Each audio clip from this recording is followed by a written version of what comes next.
Greetings, brothers and sisters. I want to talk a little bit about the Kyrie thing. I'm gonna, do an introduction, and I want to revisit Donald Trump and Britney Spears posted some kind of other weird text thing. I'll get to that. But the whole Trump thing, the way that's gone down, and then some other things. The FTX thing, I want to cover just a little bit. I want to talk about like soul energy. Um, things I haven't talked about in a while here. Some more spiritual aspects of all these things. I want to talk about the, Kyrie stuff. Also, weaving it into this god awful movie called "Don't Worry, Darling," which it's so bad it needs to be talked about. um, but to start off with, so I left my last video on my other channel, my Apocalypse Now. So I've been alternating videos.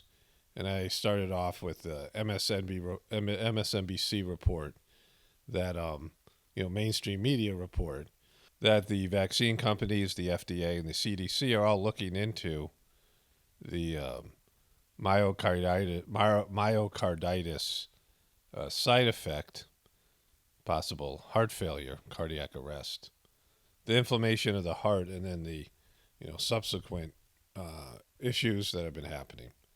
And its relationship to the vaccines, right? And my wife was saying that there's a difference between cardiac arrest and heart attack. Heart attack is painful, and it could be any number of, your heart's still going. Whereas cardiac arrest, your heart just stops. You can see that with a lot of these people dropping like flies I've been covering on my other channel, that people's heart just stops. It's like they're done. Like all of a sudden they're dead. It's not some painful thing that they're going through. It's just, immediate, like a switch has been thrown. And they just aren't, 1 second they're alive, the next second they're not, right? I was looking at the symptoms of the thing. And they're, talking about the vaccine, but also COVID itself. So many people have experienced irregular heartbeats and heart issues and or heart attack or cardiac arrest from having COVID itself as a long-term side effect. I've had heart issues on and off. Mostly, it's getting better in the sense of it's far less frequent than it was right after I had COVID. But whatever was in COVID and whatever they're studying in these, they're studying now in the vaccine, it seems to have had a similar effect. And a vascular effect or something to do with the heart. But I was speculating, I was talking to my wife about it last night, that I was wondering if it was something to do with the brain instead, like some kind of, maybe the nervous system or whatever it is. But lots of people experienced hallucinations and bad dreams and psychological issues when they had COVID. Especially the first one, and to some extent, whatever they called the second one, I forget now, before it turned into Omicron. You think about losing your sense of smell and sense of taste, and then all the other things that went along with it, that it was, it was first said it was a lung disease, that it had something to do with the lungs. But I had trouble breathing. My wife had trouble breathing. We had no mucus. We had nothing in our lungs that we would say it was making it hard to breathe. Like it wasn't, we had congestion of the lungs. And the reason I talk about being something of the brain is that I would be fine and have no problems breathing. It would go on for like 4 or 5 hours of no issues breathing. And then I'd go to bed and I, was gasping for air for the first COVID. And so I was thinking about that. How could that be a lung issue, right? Like it's more like an asthmatic issue, which is emotional and, induced by stress and, some sort of, it's not anything to do with a physical lung issue. It has to do with your airways being constricted by, some other, aspect of it, right? And so I was, wondering if there was some kind of brain issue or, it's like you're glitching out, right? Like COVID causes people to glitch out in some way. Their bodies to glitch out, right? Some of it was caused by, the immune response being something like sometimes you have an immune response that attacks something that's healthy, and that was talked about, where your immune system is actually attacking something healthy going on in your body because it's, misreading the situation or whatever it is. But there's an element of glitching out. It seems like people are like glitching out quite a bit. We've seen that in videos and things, and just their bodies are malfunctioning. So when I was doing this thing yesterday, I was looking at the symptoms, and I'm like, there's a case could be made that I've gotten myocarditis from COVID. Right? My family does not have a history of heart issues. Like no one in my immediate family had any kind of heart issues. My grandparents all lived into their 90s, except for my one grandfather who died when he was 80, and he had fought in 2 world wars and was a fireman before they had masks. He also smoked, and he used this toxic glue to make fishing poles and other things. Right? I mean, he was in World War I, where they had all that, mustard gas and all that kind of stuff, and he died of lung cancer when he was 80, and he was, strong. He was probably the strongest one physically in my family. Played professional football for $10 a game. Maybe he's one of those guys. I've talked about him before. And so my parents both lived into their 90s, and, health and longevity is a part of the, my genetic structure. And then, I've had this heart issues, and I was like, well, who knows what this stuff is doing to us, right? Any of it, given the nature of the intentions behind all of it, right? A depopulation agenda. It seems to be the, most likely outcome of all this. But with everything that's going on, there's a lot of emotional drama and this idea of like hurt feelings and being, offended, right? People's offense is so important now. Like if you say something offensive or, these celebrities or anybody, to do with the Kyrie thing. So much so that he tweeted something. I've gone through this exhaustively on my other channel. And the thing that he tweeted is supposed to be hate speech towards Jewish people. And yet the video still exists on Amazon and is doing quite well because of all the publicity. It's gone up from 78,000, was it like 77,000 or something? Most watched video on Amazon to number 53. And so it's being downloaded and people are buying it. And, it's a poor quality video. I mean, it's, for most of us, it's not interesting and, there's nothing there, right? For people who are looking for, African-American people who are looking for an explanation of their heritage, a more true history, it's going to be something they're interested in. There might be some aspects that are interesting, but to most of us, it's not all that important given all the truther stuff that's available for us. The rest of us, that's far more compelling and more well-made. There's lots of well-made stuff out there without music, without sensationalizing something. But anyways, the video is still available. And so, the last thing that I covered was the guy in charge of the NBA, who's a Jewish guy, and the owner of the Nets both said that Kyrie Irving is not anti-Semitic and doesn't have any hate towards any people. And so they listed these demands that many in the African American community, and this includes players like LeBron James and then other people in the sports talk show world, are saying that it's like they're buck breaking, which they used to do to slaves, and they're humiliating Kyrie Irving, emasculating him in front of everybody, setting an example for something, that's just over the top reaction, right? Then I covered how Dave Chappelle did a comedy set, which, did the monologue to Saturday Night Live. In the first 8 minutes, I was like 15 minutes long. The first 8 minutes was about Kanye, was about Ye, and a little bit about Kyrie, and mostly about Jewish people. And he implied that you can't say anything negative about Jewish people. That's what Dave Chappelle said. And he also said that, Hollywood is, he implied that Hollywood was run by Jewish people and these other things, but he's going to get away with it because he's a comedian and, whatever. What he did was far worse. What he implied and said was far worse than what Kyrie did. So that's setting up the two things I want to talk about. And it is fake apologies, having to fake things, which we all have to do in our society. It's a society where everyone's supposed to fake how they really feel until it gets so bad you don't even know who you are anymore, right? Like that's our society's so fake, our social system and our culture, and it's just gotten worse. I mean, it was like this when I grew up. And it's just gotten worse and worse to where everybody's trying to be politically correct or not or whatever. Everyone's trying to, fake their persona because they don't even know how they actually are as a human being. They don't know what their natural state of being is, your natural orientation. Because the thing with Kyrie ending in this interesting idea, where the owner of the Nets said he can return and do his job, and he's losing $450,000 every game that he sits out, that he's suspended.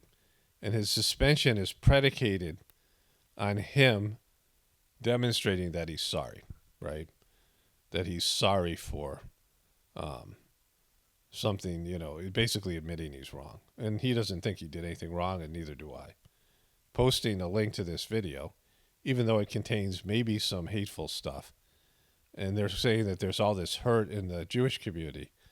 But other than the ADL, I can't find any Jewish people complain about Kyrie. I can't find anybody who's upset about it on the internet. And I've looked, right? I find a lot of African American people who are really upset by the way Kyrie is being treated. I mean, normal average people, not just celebrities, not just athletes, and people like Stephen A. Smith, which I covered in my other video. But I can't find anybody who's Jewish who's upset by him posting this. I haven't found anything about it, like people who are outraged and they want this consequence of him losing. He's already lost just on this thing alone, $500,000 that he donated, and then $2,500,000 around that. He gets paid almost $500,000 per game, and so it's like $450,000, like I said. And so he's missed 5 games, now 6 games.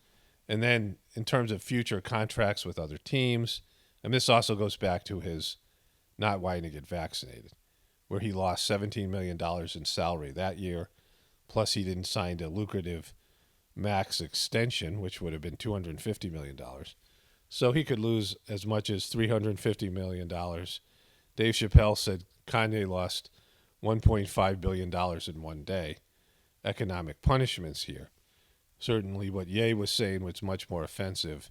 I can see where people were more triggered by Ye than Kyrie Irving. Like I said, it seems like the Kyrie Irving is just manufactured outrage. Because to be offended by what he did, you'd have to watch the movie. You just can't hear it has anti-Semitic tropes in it and be that offended. Because the movie isn't about that. The Hebrews to Negroes movie is, the whole theme of it is that the African-based people, black-based people, not just African, but people who have dark skin are the original 12 tribes described in Israel. And it goes through that extensively. Like that's, I think, the 2-hour documentary, that's the first hour, and then it goes into other things. That's the theme throughout, right? It keeps on coming back to that idea, right? Proving it and then describing it, that Jesus wasn't white, blue-eyed guy, he was, dark-skinned. And what are the effects of people of color praying to a white Jesus or praying to white, whatever it is, right? Believing that they're when they're praying to a white Jesus. And so there's no difference. Like that's just, to me, a ridiculous point because it doesn't matter. You're praying to Jesus' soul, whatever you imagine he looked like physically. If you're truly praying to Jesus in a sincere way, you're going to connect to Jesus' soul. Very few people have the ability to do that, by the way. People think they are, but they're not really because they're the nature of their prayers, right? But this guy who made the video said that the reason that people of color, African Americans, are suffering financially is because they're praying to a white Jesus and it's not working, right? So which is just, to me, a kind of a ridiculous claim. It misunderstands the nature of prayer. True prayer is you're getting beyond your physical body, your physical self, and you're going to the essence of God, and you are, if you're praying for stuff, your prayers, they may work to some extent, but if you're praying for material, whatever it is, I mean, material relief, right? If you're suffering physically, or if it's too much for you. If your pain of your life is too much to bear, yeah, that's something. But in terms of, praying for stuff, it's not going to work, right? People, think that they can pray for stuff. And yeah, if you're a low level, entry level sort of, first time as a human being, if you pray for stuff and you have to experience wealth in this life to realize it's not the true purpose and nature of your goal, then you'll get it, right? Immature souls, first timers, ones that are, they haven't been a human that long, they haven't been on this level. They have to experience things like, that wealth sucks, that wealth is a trap or whatever. They have to go through all these things. Success is a trap, fame is a trap, and so a lot of the people who are famous and powerful are newbies. They're souls that, that's one of the reasons why the world's so messed up, because people who have wealth and power and fame are new souls, or souls that didn't learn the lesson the first whatever times, that being powerful, rich, and famous isn't your goal, isn't your true purpose here on planet Earth. There's this stupid idea that material success shows that you are spiritually successful. That if you're rich and famous and powerful, you're an evolved soul. And it's kind of the opposite. For the most part. Sometimes, there's an evolved soul playing a role politically, or playing a role in the world of fame or whatever. But for the most part, fame, wealthy people rich and famous people are, new souls, or souls that have just reached the level of human being or whatever it is. This is one of their first lives here on planet Earth as being a person, a human being. But getting back to my central point here. So it all comes down to Kyrie Irving faking an apology, right? Which I talked about at the end of the video, but I was getting a little bit tired, so I didn't end up saying as much as I wanted to. But this idea that he has to, they have these fake statements, right? So somebody gets, busted for something. Remember Tiger Woods, when it came out that he had all these affairs. He was a womanizer. And Nike wanted to drop him. All these companies wanted, they were looking to drop him possibly. And so he did this really stiff, hilarious press conference. I mean, it's, I wish it happened now because I would be covering it for a while. But they have these, they meet with, publicity people and lawyers and handlers. I got a thing with Tucker Carlson. Somebody sent me this bit from Tucker Carlson where he's reading a Ye tweet about Ye's handler threatening him, which Ye posted. I didn't, I wish I wasn't aware of.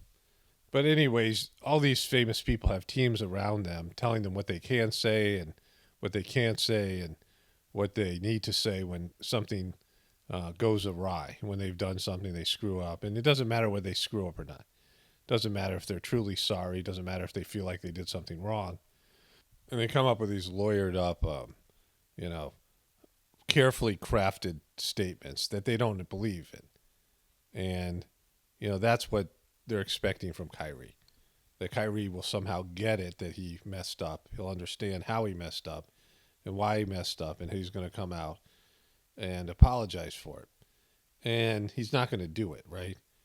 Because, I share something, and, Kyrie could be just a character in this, a scripted character, which, it'd be hard to believe that he'd be able to, based in his Instagram posts, right? You can see when somebody's being an actor and they're just, they're coming from the heart or whatever it is. So, but anyways, what I share in common with him, and maybe some of you guys share this as well.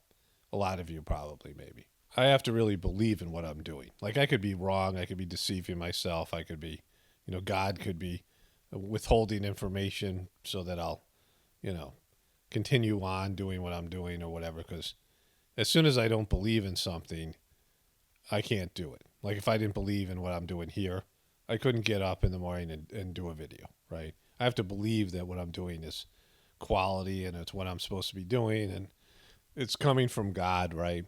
That this is, divinely inspired what I'm doing here. If it wasn't, then I wouldn't be able to do it. And I've worked jobs and I've been in relationships and once like I don't believe in it anymore.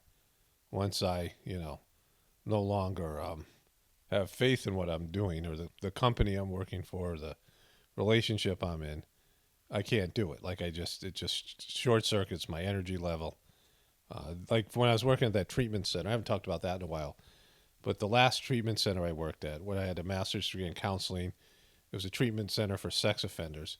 And I realized that the administration was, we got this, there was this Russian guy. He was this bearded guy with a heavy Russian accent that was like 6'5" and looked like he'd be in some sort of Rocky movie in the 80s, Dolph Lundgren, one of these, Russian villains. And, muscular, like big guy, right? And somehow he had a social work degree, which was bizarre. And he was running this place, and he was not at all therapeutic. Like he was just a tough guy, right? And this was, a bunch of mass holes. It was in Massachusetts. And it was just when my nephew, who went to, we played basketball for a Division II school in Massachusetts, and he said, yeah, all these mass holes out here, because we were from Connecticut. And as soon as he said the word, I knew what he was talking about, right? And people in Massachusetts know, right? Or should. And so there's a rural area, and there was some sort of like plant, like some sort of, like a, manufacturing plant or something that just shut down. And so the people who were in this area, it was, like I said, out in some rural country area, all went to work for this treatment center, and they were not like, into therapy. They didn't like therapists. They didn't like counseling, right? And I used to work, in the milieu in my other treatment center job. So I had the job they were doing.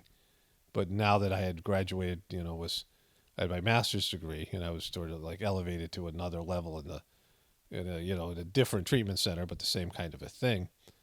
They were like prejudiced against all of us in the therapeutic unit, and it was a therapy based, like it was a therapy program, right?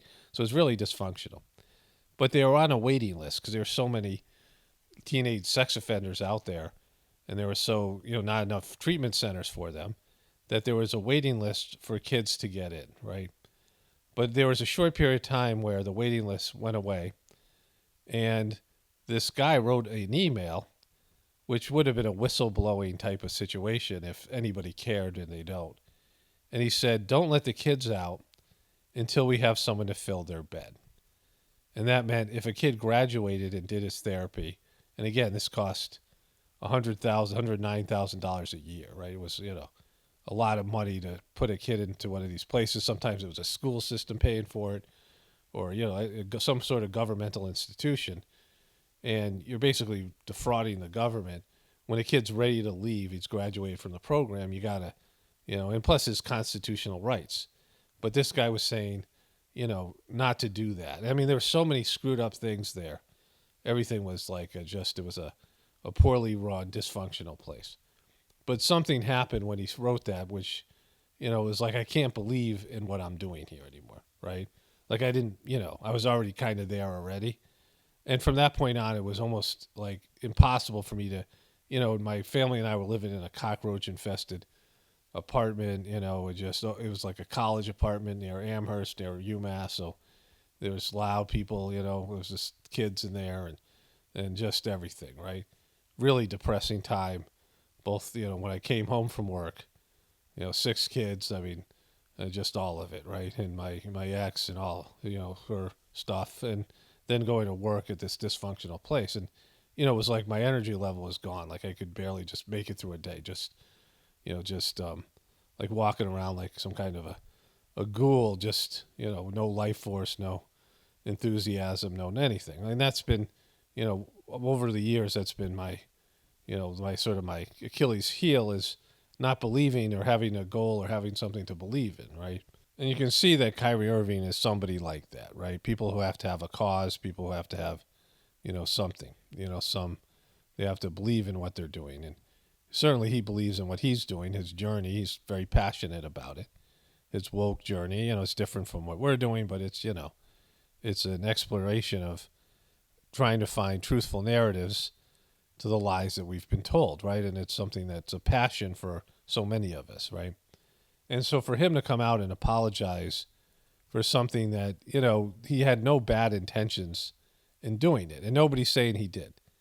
They're saying he just shared something that was offensive, and like this is the new psychological model that, and there's nobody out there that I've seen from the Jewish community that's outraged by what Kyrie's done, and even to some extent Kanye. Like I haven't heard, and I haven't looked for Kanye, but for Kyrie, there's nobody there, right? There's a lot of people who in the black community are upset by the way he's being treated, but there's not so many, independent voices out there from the Jewish community saying that they're so upset and offended by him posting a link to a 2-hour movie that they're not going to watch, right? It's hard to sit through a bad movie that's, doesn't agree with your belief system. But it isn't something where it deeply wounds you. Like the deep hurt that they keep on talking about, they're manufacturing, that they're saying that the Jewish community is feeling towards Kyrie tweeting something. It's not there. I can't find any evidence of it. It doesn't make sense there would be any of it, right? Compared to, some of the hate that exists on the internet towards Jewish people. I mean, there's just hate groups out there. There's hateful stuff out there that's far more severe, and it has bad intentions, where Kyrie Irving didn't have any bad intentions. And so what they want him to do is, sell himself out and cough up, regurgitate one of these, lawyered up, these prepared statements and show real remorse. And he's not going to do that, right? Because he has to believe in what he's doing. And then how would he be when he returned to the team? Like, the team who's, when you go to a job where they've just tried to emasculate you and take away your, in a sense, your power, your energy to do your job or whatever, and all of it, right? And this feeds into the whole vaccination thing, where now they're investigating the link between myocarditis and the whole thing that I talked about in the beginning of the other video and this video. And so like he's proved to be, at least not wrong, in his position, because we all know the way this thing played out with COVID and the bogusness of the New York rule that got him to trouble in the first place. So he wasn't he was right, and he's being, sort of maligned. Like that's the basis of, Kyrie was selfish. Kyrie, wasn't a team player. Kyrie, why didn't you just take the vax kind of thing? To where, he's right. He was right. He's been vindicated. But that isn't even a part of the conversation. I used to have to, when we'd have these bad interactions and my ex would, get self-abusive, pull out knives. Like I'd hide all the knives when we'd have arguments. People know what I'm talking about who live with somebody who's suicidal, right? And I had two people. My daughter started to threaten self-harm and suicide to get her way or whatever. But ultimately she did commit suicide. So there's all that, right? But I live with two people who use that as a tool to, to force other people's behavior to, whatever it was, right? And my ex would get into such a psychological state when we have arguments, right? Which I believed certainly towards the end were more and more her fault. Like in the beginning, it might have been 50-50, or it might have been sometimes more my fault than her. You get into arguments with people. And I certainly had a lot of, negativity in my system, in the beginning. But as that got cleaned out and I just became more mature and just, beaten down by, the whole situation, right? Because I'm working in these treatment centers and then having a horrible home life and just, my energy level was just zapped, and so all of it. And so I just was like, I would do anything to avoid some sort of an argument. And there were times my ex would just find a way to create one. Like even though I would be avoiding it, it would go on for days, and eventually it would, I couldn't, I couldn't restrain myself anymore. Like I couldn't hold my tongue anymore because she was just pushing for it, like it had to happen. And so, I was believing that these things were almost entirely her fault, but at least mostly her fault. And she would, then after arguing for days and just, her going to some sort of psychological dark place where she couldn't be retrieved, I would have to apologize. Just, and I learned to do it even though it sucked. Not because I was right, because it just was, it wasn't truthful. It was like, it was just going to, it was a continuing pattern, right? And I was feeling so, hateful and negative towards her and just the situation and just, hating my life or whatever it was. And so I had no positive, like loving, positive feeling to generate a fake apology, right? Or compassion, because it was fake apology and compassion and trying to pull her back from this, brink of, and I don't even know if she was just acting or whatever. Um, you know what I mean? Like exaggerating and just being manipulative and all these things. Like that was a part of it. So even with all that, I would have to be the one who okay, sorry, and whatever, and be positive and supportive to her, right? Um, and I hated her. Like I was, I just felt like hatred and just negativity and whatever. Um, and so, in doing that, like I just got used to, oh, this is what you have to do. There was no choice. This is what you had to do. And doing that, was like betraying myself in some way, and just, the situation was never, it was just playing a role in the dysfunction, playing a repetitive role in the dysfunction, right? And after some time and some conversations, because I was, I worked in treatment centers with these, psychological models, and I understood how to do relapse prevention plans that if a, kid had triggers in terms of reoffending, right? And so, and this can, it goes across any sort of number of behaviors.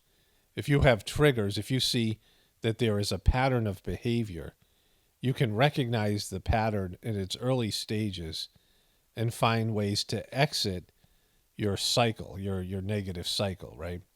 And I was good at that stuff, and I was good at recognizing it. And so I, said to my ex, look, this is what happens. These fights happen, and this is what we can do. We can, one of us can leave, one of us can, go somewhere else. It would have to be me because she couldn't drive, this kind of thing. But, I was coming up with these solutions, and she wouldn't agree to any of them, right? I said, these fights go on and they suck the life out of them. Sometimes they go on for weeks, right? And it take a long time before things just got settled, in terms of the house, and it affected the kids and all of it. It's just a nightmare. Oh, no work happens when you're in conflict, when you're in like these kind of conflicts. And, you just can't have a situation where you're constantly in these really, bad disagreements and things like this. I mean, it's just, it's bad. It's toxic.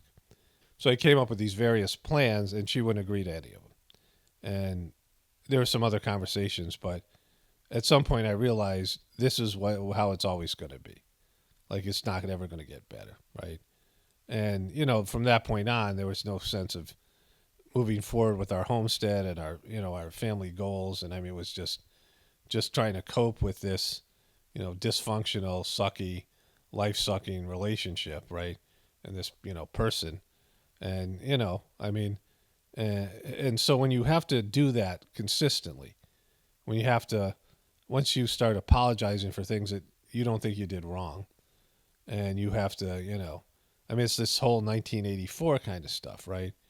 Where you're being, it's what they do to break people when they're going through like basic training in the Marine Corps. And I had friends who went through Parris Island, and my brother, was a drill sergeant for during the Vietnam Wars, and when he came back from Vietnam, and they psychologically break you and build you back up, and they do it by gaslighting you and telling you you're wrong. Like there was a one of my friends from college who went through Parris Island in South Carolina. This hot, humid, mosquito infested place. He described it as like hell. In the middle of summer, and he said he had two drill sergeants, one on each side of him, yelling at him. Right? It was kind of documented in that movie Full Metal Jacket, which is, this the first half of the movie is about going through basic training. And he said there was times that, you would be asked a question, and no matter what the answer, it was going to be wrong. Right? They had a way of demeaning you no matter what you said, and because it was not about you being right or it being fair, it was about them breaking you, right? And so much of our life here is fake. Like you think about your social interactions, when you have to talk about the weather to people or, whatever it is, right? I remember when I was in the ashram in Chennai, my family and I was, I was on and off in India for about 3 years. And, I knew a lot of people there, but I didn't, know their names. I wouldn't remember names. I couldn't pronounce their names. A lot of foreign people, I mean, I was foreign and we were foreign there, but a lot of people that, weren't American. And so, or English, so people from Europe or Russia, and there's people from Vietnam. I mean, there's people from all of the different places in Africa, and of course all the Indian people. And so they had names that I couldn't pronounce or couldn't remember, and I have trouble with names as it is. So I'd walk by, and I suck at social interactions, and I wasn't able to produce a fake smile. Like I would try, but it was weird. There was this picture that used to be my thumbnail, and that was from a time that my family and I went to get photographs for something. You had to get photographs for a SIM card or whatever it might have been, right? So we're constantly having to get photographs there, and I tried to hold on to them, but through the move, it was something or another, and I just realized how to do a fake smile, and I had it for like about 2 weeks. Like I knew how to do it, like just do a genuine fake smile that looked like I was actually smiling. Because in my pictures, I just always couldn't do it, right? And when I would see people, I would try to fake a smile, but like I'd make a weird face, and it was like a frown, I mean, it would end up being like, instead of looking like I was happy to see them, it would be like I would be grimacing as I said hi as I walked by this person who I couldn't remember their name, right? But so much of our interactions are fake. That's the point of this thing. We have real fake interactions. And we have to fake things all the time. We have to fake like when people have miserable jobs where you actually, dislike or even hate the corporation or the place that you work at. You hate your job and you want it to fail. You want the place to fail. Like you're not there, working to succeed because you don't like what you're doing, right? You don't believe in it. You don't believe in you don't like your bosses. You don't like the organization, the way it's treating you. People believe that now about their country. I mean, all of it, right? People are, living in this sense of, feeling of, not believing in America anymore, not believing in the economic system. I mean, this is a condition of being somebody now that's waking up. You have, issues where you see things and you no longer feel good about it. You're not, following the American dream. And this is how I felt throughout my life, right? I just didn't believe in America. Like, I was like, what am I doing here? Even planet Earth, like being a human, like I never really got it, right? Because you have all these, various people out there who are these various groups that are all claiming how badly they were treated in the past, right? Two of the groups now arguing the African Americans because of slavery and the Jewish people because of the Holocaust and other things, right? But most of us feel that on some level as just as individuals, right? For me, I was dyslexic and my school system wasn't, the school system I grew up in wasn't there for dyslexic people. And so, I struggled in school, but I was also introverted. And I never really understood the purpose of American life. Like, I got into sports and, I guess holidays to whatever extent, but it was always like this sense of, I don't think this is the way it should be, right? That's how I've always felt. And, I'm an individual is, a very, loner type of personality, outsider. Always end up being an outsider. I mean, even to the terms, even in terms of the Sahaj Marg Heartfulness system, right? And like going back to, the things that Daji's exhibiting. I'm, working on my journey series thing, but, all of these things make it hard. Like something I believe in, the Sahaj Marg system of meditation. And now with all the scandals and all the incompetence and the corruption that's entered into the Heartfulness organization, like I don't talk about it as much anymore, almost never. And it's something I believe in, and I believe that it'll help people the way it's helped me. But, how do I say it when there's, like, it's just, I don't believe in Daji, I don't believe in the system anymore, in terms of the organization. I believe in the method, the transmission, the cleaning. but I don't believe in the organization. So it makes it hard, right? Because I'm a divided person on it, right? It sucks my energy. It stops me from really believing in something, right? And I'm not looking for perfection or purity because I've grown up with this, right? But I've had my own issues of feeling like an outsider, feeling like, this world is not meant for. I'm not meant for this world, right? I don't belong here. And many of us feel this from time to time, right? And so, so much of what we do is just fake because it's not natural to the human being. We're just faking it. Like we have to fake it at work. We have to fake a smile. We have to fake that we're happy to be there. We have to fake, going to family gatherings where we don't like our relatives and, we're just this far away from being in an argument kind of thing. You know what I mean? This all this, the way that their divisions is happening. And I mean, very few people believe in, you can see the belief in the system. And as, the system collapses and lifestyle disappears, it'll be even more prevalent. So when I hear people being like generationally victimized, feeling like they're generationally victimized, and, the system's rigged against all of us to one extent. There is prejudice, there is racism, there is all these negative feelings between different groups. But when you hear these groups that have been traumatized and had horrible things that happened in the past, I mean, feminism is another thing, women feeling this way, and just everything being about that, like this woke culture that everyone who's been offended, they're supposed to be believed, and their offense, their victimization is supposed to be celebrated, and we're all supposed to, walk on eggshells around these various traumatized groups, and there's so many of them now, right?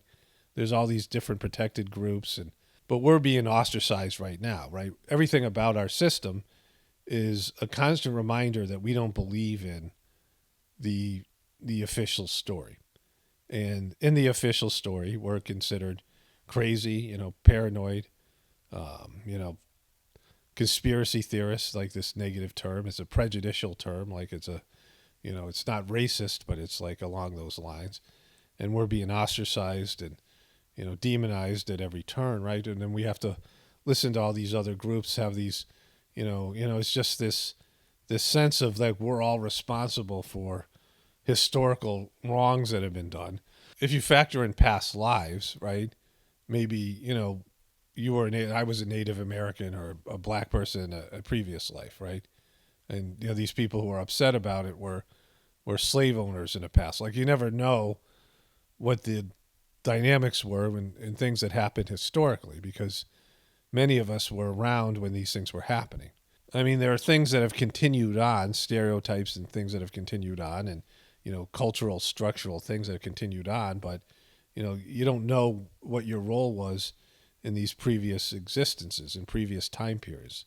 And so, when I saw Dave Chappelle talking about this and, the way this has been talked about, you have two groups, protected groups, who both feel like they have a claim for, being generationally victimized, and they're battling it out, right, over this Kyrie thing, to some extent over the Ye thing, and there's tension between these two groups.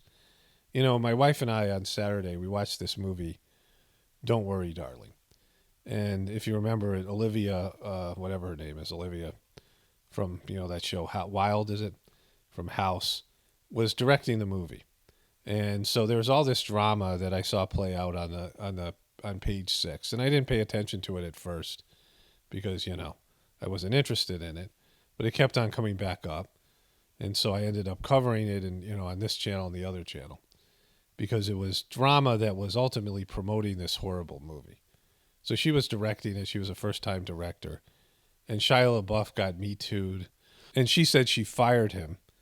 And that the main actress, like Florence Pugh, I believe her name is, was, they had a dispute. He played her husband in the movie. And so they had a dispute, and she said that she was with Florence, that she backed Florence because of this sisterhood thing. But then there was a tape that she was calling Shia, and she was trying to get him back on the set. And she threw Florence Pugh under the bus, right? They played the tape. I showed you the tape. And then when Shia LaBeouf finally quit, Olivia Wilde said she fired him, but it was clear that he kind of quit. And so she had got caught lying. She hired Harry Styles, and she started to leave her, common law husband, Jason Sudeikis, and their kids, and she had an affair with this much younger man, right? Which was a scandal in itself. And then there was the spitting thing that happened. So there's all these things. It was drama, drama, drama. So I was interested in the movie because of all those things, right? Like they brought it to our attention because of the drama, which is a way of selling something. But it had tanked at the box office, right? And so my wife and I started watching it, and I was, we were both really tired. Sometimes we take what I call TV naps, right? And I slept so hard that I was kind of, half asleep as we started to watch this horrible movie. Like I fell asleep. We ate dinner like we had pizza or something, and I, fell asleep. We fell asleep like 10 minutes into the movie. And we had just been on a kind of a good run.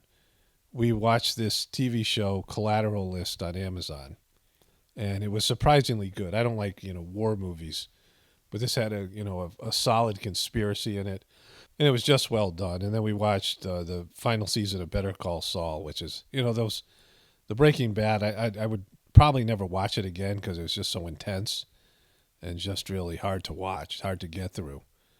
But it's a masterpiece, and the Better Call Saul is like a lighter version of that. That's not as dark and not as violent. It's not as it's better characters, happier characters, and things. Not as depressing, but that's just a masterpiece. And then we watched the Hulu about Mike Tyson, which was incredibly well done. Like I didn't think it would be that good. So these, the two shows, Collateral and the Mike show, were surprises, right? Like we didn't have anything to watch. I'm like, oh, let's just watch this, right? And like I said, my wife and I often will watch something that's not that great, and we'll make fun of it and, joke about, whatever it is. But these things were really well done. The Mike thing is a bummer because Mike Tyson claims that they just took his story. Hulu didn't give him any money for it, which feeds into the whole story. But it's really funny. There's really funny bits in it. And so we'd watch these quality things, right? We'd just watch all these quality things. So the Don't Worry Darling show, and again, this is going to have lots of spoiler alerts because it had a negative effect on me. It affected my mood. It was so bad. But it was like a Stepford Wives type of situation. It was set in the 50s, and Olivia Wilde directed it, but she also played a party character in there, and she played like a gatekeeper. She was drunk all the time, and she was just anybody who complained. There's a few people who were glitching out, and she was very hard on them. Seemed like they were part of a cult, and that guy Chris Pine was leading the cult, and his wife, that woman who played in that Robot series from England. She also was she's an Asian woman, Gemma Chan, I think her name is, and they were sort of running this like cult-like situation. It was very much traditional 1950s where the women would come out and say goodbye to their husbands and make them breakfast, and the husband would drive off into the desert, some unknown laboratory, to do some controversial work, some confidential work, right? But there's a lot of just it was Stepford Wives type of stuff, right? Olivia Wilde's husband was that really annoying Nick Kroll, or whatever his name is, Kroll, the comedian. He has that like inappropriate show about his puberty on Netflix, and he's so unfunny and bad actor and just annoying. His dad runs this CIA for the celebrities. This Kroll is something that Harvey Weinstein used to demonize his victims, right? You remember that stuff. And so it's just filled with these annoying celebrities, right? It's basically what it is. And, the Florence Pugh character, who's married to Harry Styles, starts to glitch out, and they finally reprogram her, and Harry Styles says they're going to leave, but he sells her out to these creeps in red outfits, and these like orderlies that take her and reprogram her, all these things, right? And it's just like this sort of a Stepford Wives, Westworld type of thing. But there's all these things that happen that are never addressed. Like, it's a long ass movie, and 2/3 of it, and like I said, I was like half asleep, and my wife and I are like, well, why are we even watching this? Usually what I would do is fast forward it, because we just see the end of the thing, because you knew the movie was going to suck. And we knew it was going to be some Stepford Wives type of thing, right? pretty obvious that, you know, this cult like, whatever it is, the way they've set it up. And it goes on forever. Nothing's going to be addressed at the end. At some point, it's revealed that this is a simulation, which of course it was, right? Like we're like, okay. And what it is was the woman was a doctor, and Harry Styles, in real life, when he's not in the simulation, he's this dirtbag looking guy who can't get a job, and he's jealous of his wife having a job and being the supporter. And so he gets sucked into some internet cult that wants to bring things back to the 50s when, men were, men and women were housewives. And, because it's like, it's a real feminist, unbelievable feminist ending, right? And none of the parts before it add up to this ending, right? Like they haven't made a good case for it. And what he's doing is he couldn't get a job, but somehow he gets a job, and he puts his wife into some sort of coma where he comes home from work and they show him putting eye drops in her eyes, right? But when he's at work, her eyes, because her eyes are pried open to be looking into this, these virtual reality. And she's laying in bed, strapped to the bed, and he has kidnapped his wife and is making her live out this fantasy world where he's the provider and she's the housewife because he's so insecure about his manhood, he can't do anything else. And, he's going to have to feed her somehow, intravenous feed, or keep her alive, clean up out, change her diapers. And he's just this really greasy looking dirtbag, that would do this. And I don't think he would have the work ethic. It's just stupid, right? And so she wakes up in the simulation and she realizes what's happened. Even though she's been reprogrammed, it has the opposite effect for some reason. Nobody knows why. And she ends up killing, like Harry Styles starts to hug her in the simulation in the way that he's hurting her. And she sticks a glass in his throat and kills him, right? And Olivia Wilde busts in, and she's been a gatekeeper this whole time. And she says, I know it's a simulation. I want to be here because my kids are alive here. They're dead in the real world. And I just want to be with my kids. But she's drunk all the time. Like, she's not spending any time. Like, her kids aren't even a thought in the thing. Like, it's just all this ridiculous, poor storytelling. Just, nothing adds up kind of thing, right? I mean, there was a scene where this other woman's freaking out as she cuts her throat. And this doctor shows up. And it's the tall Jonad character from the Vice show, if you've seen this, the Veep show with on HBO, and he leaves his suitcase behind in the simulation, and there's a folder on the woman who freaked out, and the Florence Pugh character steals the folder, and she's looking at it. It's all redacted, there's these magic marker, and why would that exist in a simulation? Why would the guy leave a folder? The whole idea is they're trying to, it's all these husbands, because it's all men except for the Olivia Wilde character. Her and her husband are choosing to do this together. But everybody, because they've lost their kids. Their kids died, so they're choosing to live in a simulation, right? But everybody else, it's the men who have kidnapped their wives, and their wives are somehow living in a coma. They're alive in a coma in the real world.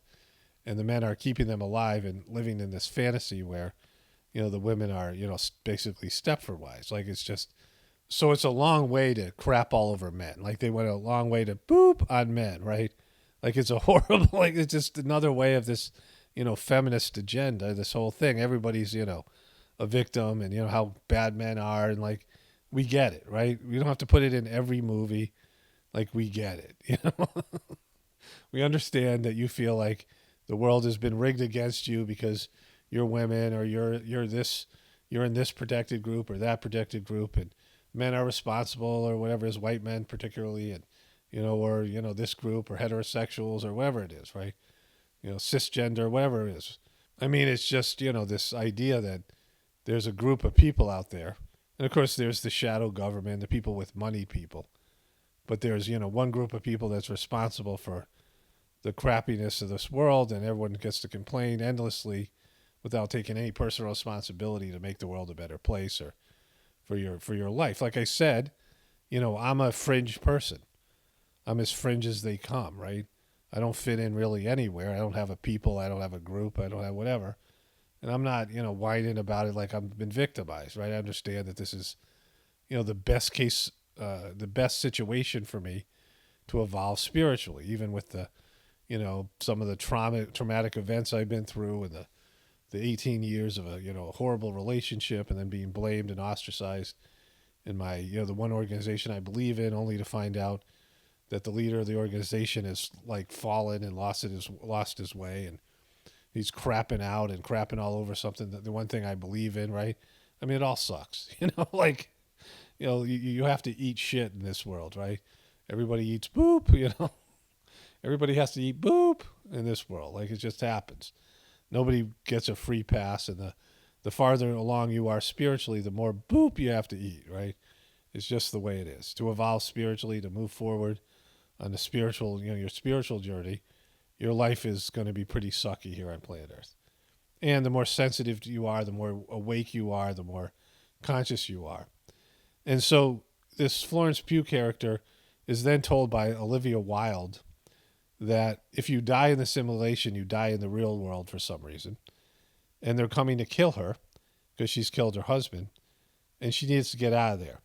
So they proceed to do dramatic dialogue and other things for about 5 more minutes, and Florence Pugh pauses. When the main character is told they're in a life-threatening situation and time is of the essence, and then they choose to have some kind of conversation, right? Let's resolve something, in a life-threatening situation. And so she takes his, 1950s Corvette sports car convertible, and she starts driving, and Olivia Wilde's husband, that guy Kroll, tries to stop her, but Olivia Wilde tackles him and slams him, and he gets, whatever. And then it goes to the Chris Pine character who's running this simulation cult, and Gemma Chan, his wife, just stabs him for no reason. It says it's my turn. So all the women turn on the men, right? The women who are, conscious. And this Florence Pugh character drives into the desert. She's going to the porthole where if she gets there, she can regain her consciousness and wake up in the real world, right? And so this is what the men do every day. They drive off to this portal and they leave and they wake up and they go about their jobs and they take care of their comatose wives that they've, induced into, like, just like there's just no way, right? There's no believability. And there's these 2 thugs next to her, and there's the doctor who tried to gaslight her driving towards her, and she puts on the brakes and all 3 cars just collide for no reason. And there's these guys who are the thugs, and they have to be doing this job, right? They're the orderlies, and there's like 50 of them who are doing this. They must be getting paid, and they just they go around clean up messes, right, in the simulation. And she's there. She just stops and pauses, even though there's a horde of cars, 1950s cars, chasing her. She gets up to the portal and she stops a few times and she pauses, and she has some fond memories of Harry Styles before plunging into it and waking herself up. And so when she wakes up, and that's the end of the movie, there's no explanation of what happens afterwards, right? And so she wakes up next to her dead husband, they're in bed together in this virtual reality, and he's now dead in the real world. I mean, this is not happening on camera. This is what they've set up as the outcome. She's strapped down to something, and she's been in a coma for 3 months, so she's probably lost, there's atrophy is set in on her body, so she can't move. So now she's awakened with her eyes pried open, where she can't blink her eyes. She's out of the simulation. She's dead. She's next to a dead, smelly husband, some corpse, as she's there, incapable of moving, because her body has gone into this state of atrophy, and this is how they've, left it. And it's a long way to go to poop all over men, right?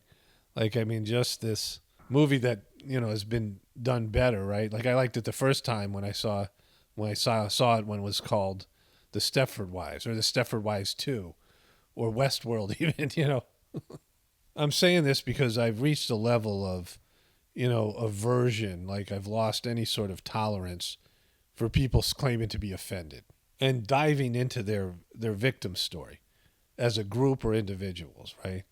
People who just, lament their victimization and that all of us are somehow responsible to be compassionate and be supportive when, the victimization itself is an opportunity.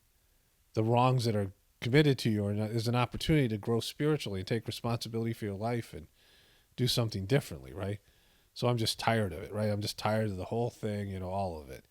Like just the collective whine. It's just, the whining and all these movies being riddled with, poor me. It's just this moan of this poor me, the victim consciousness rhetoric that's going on there. Like for the movie, we get it. Men suck, right? We understand. There's this, narrative out there. We all understand the narrative. You don't have to, find another fictional story to weave it into, right? I mean, there's The Handmaid's Tale, and there's this, which I haven't seen, and there's just, pretty much every movie has some of these, how bad men suck, and, like I started watching a little bit of that TV show She-Hulk because I wanted to talk about that because I knew it would, and it just, I watched maybe 15 minutes of it, and it was so bad, right? And how much better she is as the She-Hulk than the original Hulk, and it's so poorly written, and so, it's just manipulative. I mean, I couldn't even get through it. I couldn't get through it so I could crap all over it here, right? I mean, it's just this, pretty much all of these shows have some kind of, all these modern day shows have some way of crapping on men or the system in some way where you've been victimized, some group has been victimized, and they have to point it out in like all these inartful ways, right? In ways that just are annoying and not, they don't pull for empathy or compassion. It's just this, this endless drone, this whine of victim consciousness. Okay, so that introduction was supposed to be 15 minutes long. But anyways, let's get into the stories here. Okay, I almost didn't turn on my screen capture and my screen flow, and I turned my mic off, so 2 disasters averted where I'm just not talking into a dead mic that's not recording the whatever it is. This is the thing I want to get into. Another, victimization rant here. There she is pointing at you for some reason. But I missed this the other day. I looked at it and I didn't, well, here she says stuff. So they have some music playing there. This is her husband. Here's my husband. He's been gone working, supposed to be a week, but ended up being a whole month. It was really hard. He's home now, acting up. I know he's pretty hot. Now, he's got this headband. Look at him do his boxing, right? Like, he's like, it's like if the Village People had a boxer, it would be him, right? Like, he's not. There he goes. Look at him. Look at his skills. Boom. There you go. Nice life you've created, Britney. Now, in her last rant, she said that she was out of it and was kind of detached from her wedding day. And so this is it. The significance in buying something for the first time in 15 years. Security held my credit cards for 15 years. So it's going to be one of these. Like, speaking of victim consciousness. When it was time to purchase, I always had to step aside and be ghosted as they would type in the code in and write my name. It was always a credit card. I hadn't had cash in years. I forgot what it was like to buy something. I mean, you would think I was the hardest working one in my family. Jesus pooping, Christ. I got my first ATM card a year ago, the exact date, October 19th, 2021. Pretty big deal for me. Hopefully just a few can understand the belittling mortality in waiting in line with a man always ahead of you ghosting you and purchasing things on your behalf. The significance in using your own 2 hands and to interchange of whatever the purchase may be speaks volumes, as opposed to another person ripping me of the right for nearly 15 years. A year ago was the first time buying something with my own two hands. My legs and hands were shaking for 15 minutes after I bought something. I'm not sure why. All right, so I'm in the editing process, and I'm going to shortcut some of you Britney, victim consciousness people, Britney fans. There's a person up there that says it's Britney meme. And it says justice for Britney with a rose. But anyways, I know how you guys are going to react to this because there's always a few. People get mad at me and the rest of you for laughing at Britney. She's been victimized. She grew up in a state of victimhood in her family, all these things. And what I always say to them, and I will say to you, you don't care when I make fun of Cardi B or Lady Gaga, who also claim to be victims of childhood abuse. In fact, there are so many more people out there that have suffered worse than Britney. She was exploited by her family, sure. She was a Disney kid, sure. But she had, all the wealth and fame that she still wants because she's posting all this attention-seeking stuff on Instagram and, may someday do Britney stuff again, whatever it is. But either way, she goes on vacation like 8 or 9 times a year, at least. She goes to these tropical places, these wonderful paradise places, and she has the money to do it, right? And so there's so many people. I mean, when I worked in treatment centers, the kind of stuff these kids went through, and then they had no chance in life. Most of those kids are going to end up dead or in prison. These kids who were sexually abused by their families and things. They're already in the system, probably going to be in the system the rest of their lives. And then there are all the kids that grown up in war-torn countries. And you could, blame God and say there's a mistake here, or you can say this is part of a divine plan, right? I mean, think about all the people that you hate in the government, all the people that, Hillary Clinton say, or Joe Biden, or for liberals, Trump, or whatever it might be. All these people that you think deserve some sort of punishment, all these people you think, are getting away with whatever here. Wouldn't you like to see them punished in a future life? I'm not saying I would, but I know many of you would, right?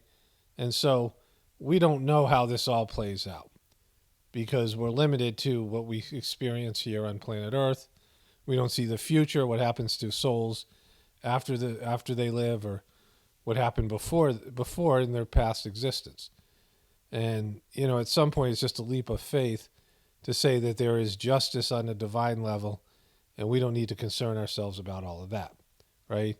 And so, Britney parents don't sound great. She's crazy and selfish and narcissistic, and she didn't treat her kids very well, and she's posing naked on Instagram, which nobody understands why, right? Embarrassing her kids. I mean, all the things she's done. Like, she's not great. She's, we've seen her be harsh and angry, and when she's not doing her little girl thing, she's messed up psychologically, but so is everybody else, right? And so she keeps on posting these things, and, at some point people are just like, come on, just shut up and move on with your life. I mean, that's what has to happen. You have money. You have, this Village People boxer. You got, your vacation things that you do, and, maybe you could reconnect with your sons. You could leave social media altogether and just live a quiet, anonymous life without attention-seeking behaviors and just move on. You can do whatever you want, right? You don't have to work another day in your life. Your kids are going to be taken care of even, and you can just move on, right? Your parents are going to be dead in 5, 10 years, whatever. They're just going to get older, and you can just, celebrate the remainder part of your freedom, right? But she's not doing that. She's obsessed with this thing, and she keeps on putting it out to all of us, the court of public opinion, and nobody really cares, right? Everyone has a sob story, and, if it's going to help other people or other people are going to identify with it, sure, you can tell it and, get it out there, but it's not like, every freaking couple of days it's something, right? Just move on. Okay, so let's return to Britney's ramblings here. Honestly, I don't know.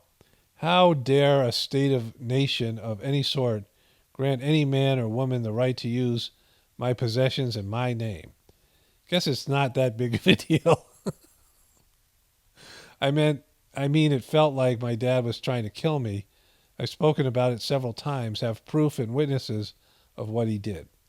I have the hours I worked on a schedule 7 days a week, labor laws. I have proof of it all. Spoke about it live in court during the COVID. Nope, it's not a big deal. I mean, my mom laughed and said, I'm so happy the judge didn't stand up for you for 3 hours in your room this time, then cancel and then cancel on you like you did last time. And so I asked myself, in a country where this has been done, it's enough deal to end the system I was forced to be in. But every person that was involved gets to walk away like they did nothing. Well, welcome to America, pumpkin, right? You don't understand that this is America. This walking away, criminals walking away from their, whatever it is. Let's go back to it. I truly believe anyone going through that situation would have never made it because you're the most powerful one. Everyone else would have crumbled. If I was valued and respected, then my father would be locked up in 2 seconds. People say, you will have to put up a lot of your money and sue and sit for hours and not be able to use my feet again when I want to run outside. No, thank you. To prove these allegations are true, I'll never put up more money and go to court to see if my dad gets prosecuted. I chose to smile and put it in my family's face until the day I die. And the rest of us are being dragged along with you. So that's Britney J. Spears.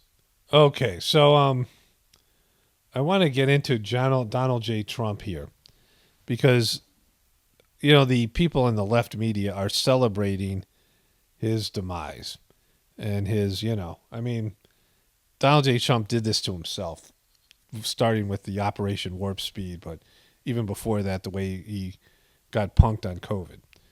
But let's start here with one Lindsey J. Graham talking about this great man, Herschel Walker, a once great football player who now was being mocked by Dave Chappelle for being stupid. It starts off here with Lindsey Graham saying this. Herschel Walker is a nightmare for liberals. He's an African-American conservative. They have belittled him. They have treated him like crap, his family. So he starts getting emotional saying that the liberals are so worried that Herschel Walker's election will mean lots of black people will defect to the Republican Party. But then he starts to cry. For people of color is on the ballot in Georgia. We must help people like Herschel for the benefit of our country and the future of conservatism. TeamHerschel.com, please. And so he goes through this thing where he's, basically crying the whole time. For somebody who, Herschel Walker is, the Fetterman of the Republican Party. And he's got a lot more scandals and things. But anyways, So one of my really happy moments in my adult life was when my family and I returned from India. And Trump was being elected. I didn't vote for Trump, didn't care. But we were all told that Trump was gonna lose. That's what the polls said. That's what the experts said, the pundits. And to a shocked nation and all these liberal media personnel who were shocked on election night. And actually, I'm not going to show you the part where Tucker Carlson is talking about Kanye, but he says that Ye went on a rant and said that Facebook was lying to you and the media was lying to you that said Hillary was going to win. And he talked about Trump in a positive way. And then he went on that other rant, that famous rant that I've covered before. And then he was locked up afterwards and put in one of those reprogramming centers, right? But it was a great night for anybody who dislikes the liberal media and how, they were crying. They were literally crying. But this is the opposite of that. This is, Trump being, a toxic Trump where the New York Post is turning on him and Fox News is turning on him, and his own family's turning on him, right? So this is their moment of joy here, and they're not happy. Like, they're not as happy as we were to watch them be sad, right? Because they're not capable. Even Gumby Joe here. Back to our top story this morning. Former President Donald Trump How long are you going to be able to see? You guys are going to have nothing to talk about when Trump goes. Is suing the January 6th committee to avoid complying with a subpoena that would require him to testify. The suit claims that She's got a little bit of a wry smile there. Other former presidents have voluntarily agreed to testify or supply documents, quote, no president or former president has ever been compelled to do so. The suit claims the committee has targeted Trump while, quote, pursuing a political path. The subpoena sought to compel Trump to testify today before the committee, either in person or in January. The committee declined to comment. And, of course, not our top story. Our top story is the fact that all of Donald Trump's... She's got a smile. Got a little bit of an evil smile, but not joy. She's not really joyful, just, spiteful. They're going to be... Their ratings will sink even lower than they are because once Trump goes away, they'll lose any sense of an audience, right? Candidates lost, or most of them lost in key swing states. And also, he went 0 for 5 in swing districts in the House. All the Trump deniers lost. So we have that New York Post, by the way, the New York Post, which really comes out and has come out and been harshly critical of Donald Trump, just like the Wall Street. So this is their moment of joy, but it's not joyful for them. They can't experience it because they suck so bad, right? They're so bankrupt as people. They can't even be happy, right? Journal. Like, I'm happy that their moment of joy is not, right? I'm happy, like, that they have this moment, celebrate it, like, in a real way, but still just crapping all over Trump or whatever, how sad for them. Like, how sad. Like, you guys have been obsessed with this guy for 4 years, and now, like, looks like he's done. Who knows? The guy's got more lives than, a cat. Who knows how this will go, but, they just can't even be happy. Editorial page has been saying that if Republicans want to start winning elections again, it's something I've been saying for 5 years. The Republicans are not listening. If Republicans want to start winning elections again. Look at Gumby Joe being a concern troll, right? Just absolutely stop it. And the way that the Trumpers miscalculated was that people who vote, which I said in my other video, people who vote, just like people who watch sports, when you tell them it's rigged, they get mad at you, right? The people who vote and are active in the political process and study the candidates and are engaged, they don't want to be told that their vote doesn't count and they don't matter, right?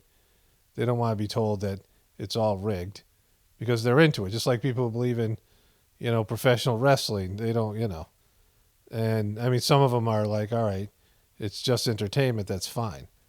But the people who actually believe in it, they don't want to be told, just like with the truth community.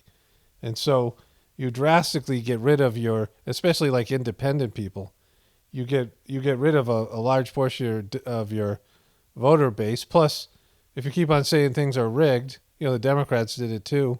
People are like, well, then why should I even bother leaving the house and voting, right?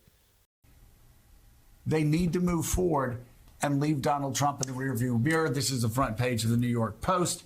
Voters punish Trump-backed candidates, deniers. It's just going to make Trump supporters dig in even more. Like, that's Denied. And you saw even Mike Pence this past weekend. That's what I was going to say, yeah. Even Mike Pence this past weekend saying something that we all knew, but he hadn't said out loud, and that is that Donald Trump was reckless. He stirred things up on January the 6th. And endangered his life. And he endangered not only his life, but his family's life. And you know what? Well, it's crazy. Let's just go crazy. You said you take conversions whenever they come, and this is a little bit of a conversion on the part of Mike Pence, actually speaking out against Donald Trump and saying what happened on January 6th. But I do have to question a little bit his timing. I don't really care about the timing. Well, it's a timing. I got to question his timing. His timing. He might be running for president. Nobody likes Mike Pence. Mike Pence has zero chance of becoming president.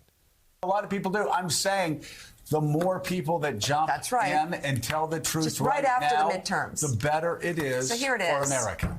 Mike Pence describing former President Trump's actions. Okay, so let's move forward here. I asked who raised these people, and I asked the question because I know what my mother and father would do if I mocked He's got a little bit of a smug look. and ridiculed an 82-year-old being savagely attacked by a hammer. And And a person inspired by the genuine. Oh, yeah, and I want to say the hammer thing disappeared. The hammer story has disappeared after the midterms. I will probably cover this tomorrow on my other channel. But it's disappeared, right? They were talking about the hammer. They're talking about the hammer thing. Let me roll the clip here. I'm going to roll my meme. I'll do it again tomorrow. But the hammer thing's done, right? Because it's not a real story. Like they try to make Nancy the victim, and now that it's over, they don't want any part of that story, right? Demanding to know, where's Nancy? Stop the hammering out there. Who's got a hammer? Where is it? I don't know. Where's the hammer? Is it on the, go up on the other floor. Somebody go up there and stop the hammering. Stop the hammering. Call fuck Griffin. I don't care who the fuck to call. Stop the hammering. Empty out the goddamn control room and find out where this is going on. It's either there or out there somewhere. Out of control.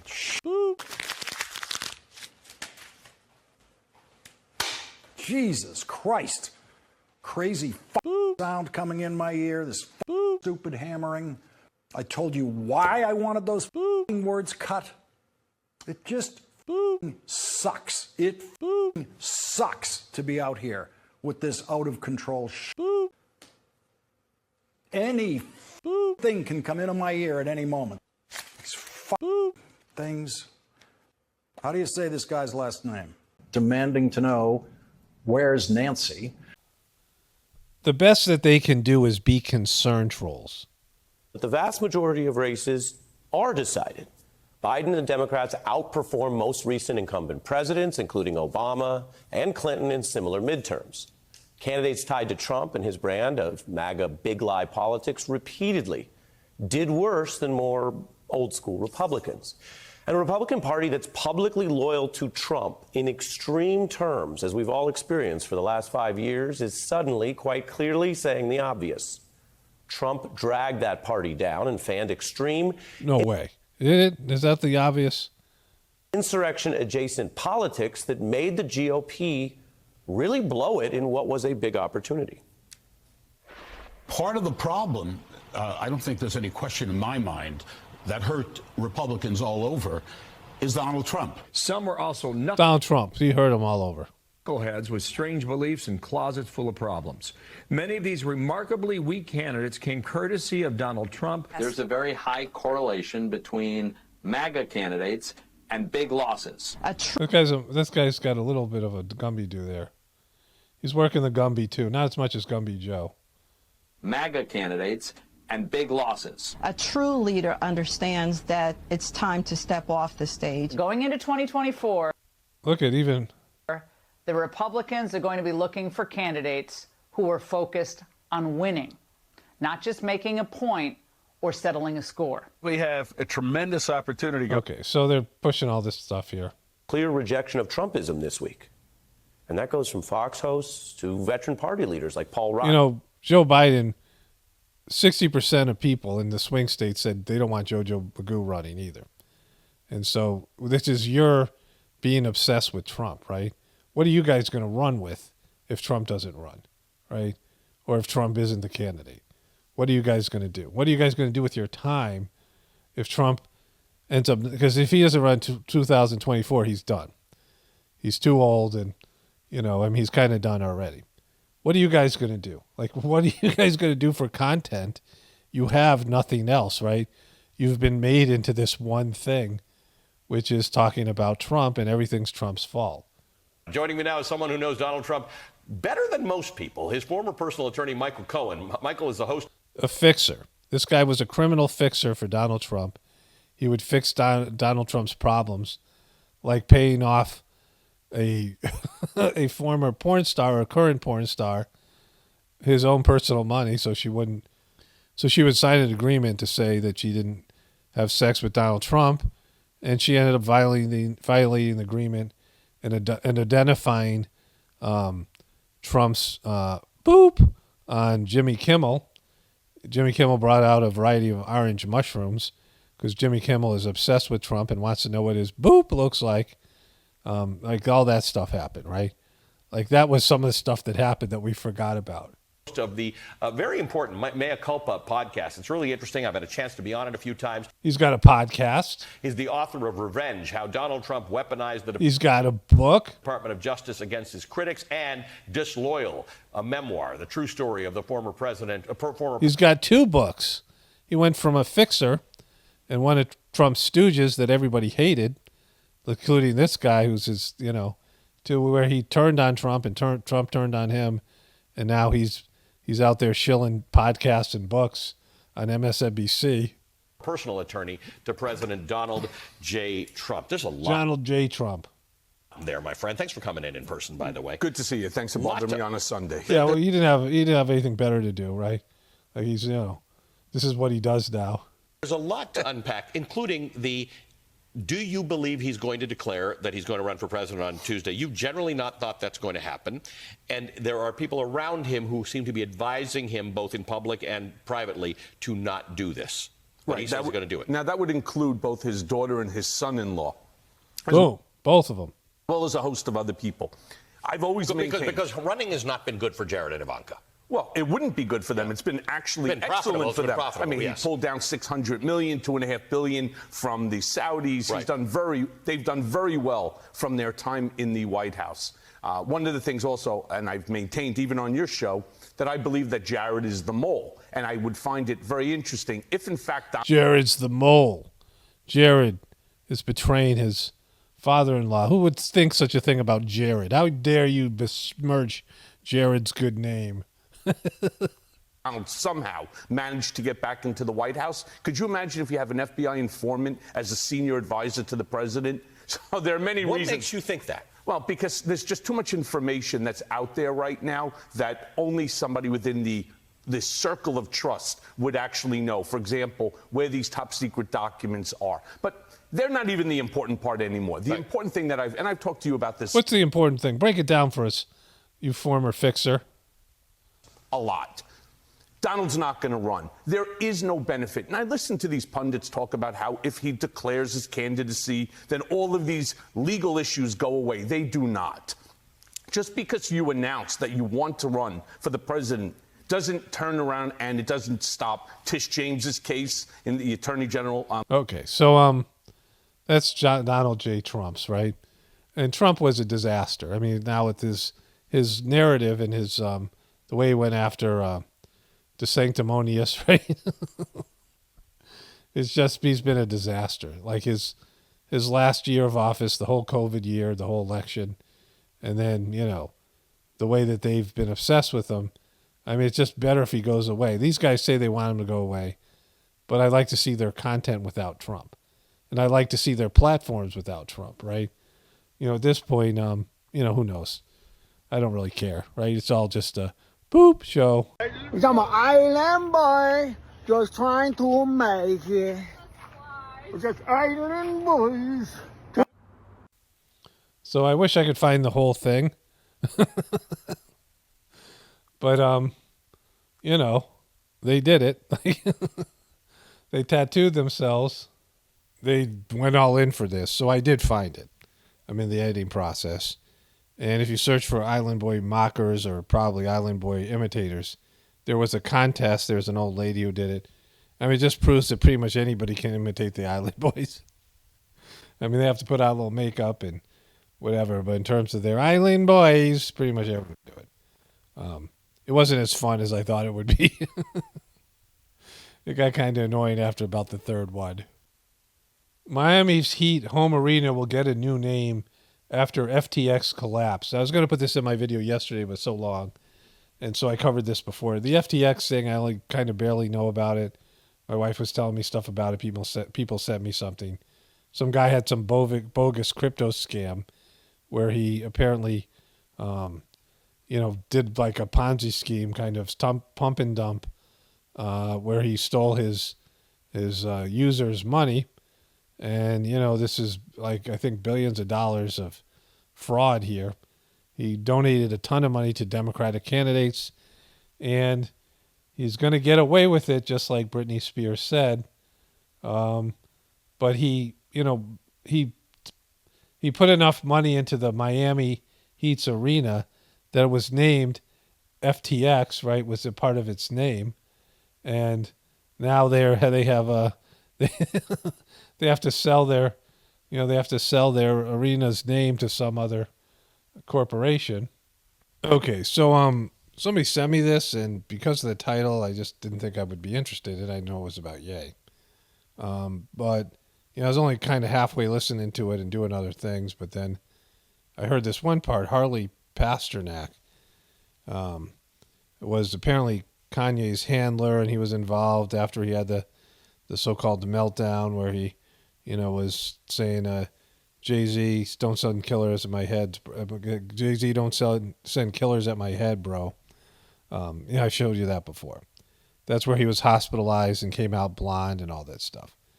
But apparently Ye left a tweet, and Tucker Carlson's covering it. I didn't see this one. In the business of ignoring remarkable things, but they did. And what he posted was a picture of a text exchange that he had had with Harley Pasternak. Pasternak was explaining that West had better stop saying, quote, crazy stuff. In other words, he'd better get back on script. Stop saying crazy stuff, Ye. Or else he would be severely punished. Quote, second option, if you don't shut up, quote, I have you institutionalized again. So I've talked about how, the psychiatric holds, they can put you in a psychiatric hold and then medicate you and just tell everyone you're not well and never let you out, right? You can have life imprisonment in a psychiatric hospital, and they could do all kinds of, they can do pretty much whatever they want, right? That's like a real life Britney conservatorship where they can disappear people without any, due process, any justice. They just say you're crazy. And that might be happening in the future, right? Depending on how many people are left. But anyways. They medicate the crap out of you, and you go back to zombie land forever. Play date with the kids just won't be the same. Boom. And so, again, it's Ye. But, this is what this guy said to him. And he posted this thing, and, I guess it was ignored. I guess no one saw this. Usually my viewers would send me something like this, so I don't think many of you saw this, and then somebody watched this video. But this is pretty severe, even more severe, more more important than Ye saying his mom was Illuminati sacrifice, which I covered the other day. But yeah, this is his handler, and those are pretty severe threats. Medicate the crap out of you, which means turn you into a zombie. And I've seen this happen in treatment centers with these kids. They even do it on a kid's level. A psychiatrist comes in once a month, and they give these kids like tranquilizers, and you can see the kid when they come in, they're like wild and they're misbehaved, and then they're like drooling on themselves. They're walking around like half asleep all the time. It's a substantial difference. They've been taken to zombie land, as this guy calls it. But anyways, I just wanted to finish this up. I had a couple of comments from people who were upset about Trump coverage, or they were not upset by it, but they said they're still going to vote for Trump, like they had to tell me about it, right? Like, I don't care. I don't care if you support Trump or vote for Trump, give Trump your money. That's your choice. Like, none of it's going to make a difference. There's nothing. That's the beauty of when you realize that the system is pretty much screwed and we're screwed, and it's just going to go the way it's going to go.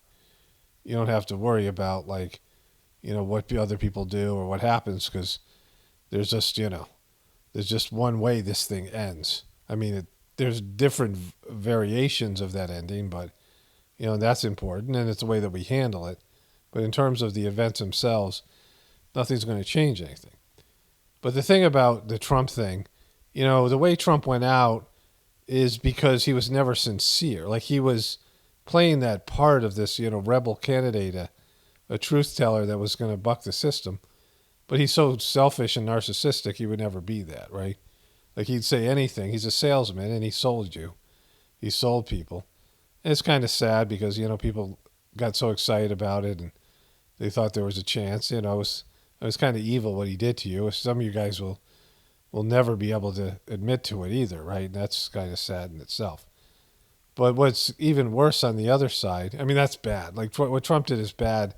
And what he did to you personally, if you bought into it, is worse than this. But the overall bad thing, which is worse for everybody, is the Democrats are trying to, and the Republican Party is working with them after the Trump debacle. And I think it's planned. I don't know. Who knows?